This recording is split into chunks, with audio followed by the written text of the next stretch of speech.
Salam uşaqlar, artıq 19 aprelə sayılı günlər qaldı. Bilirik ki, buraxılış imtahanı olacaq məzunlar üçün.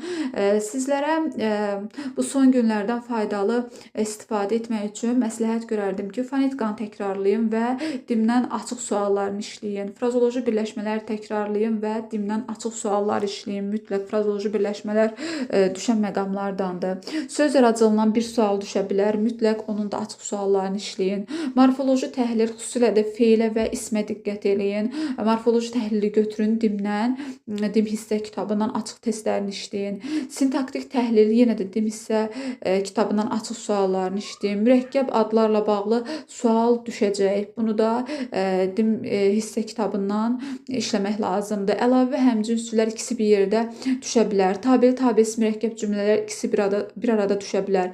Durğu şairləri və vasitəsiz nitqlə bağlı sual da sizin qarşınıza çıxa bilər. Mütləq əvvəlki illərin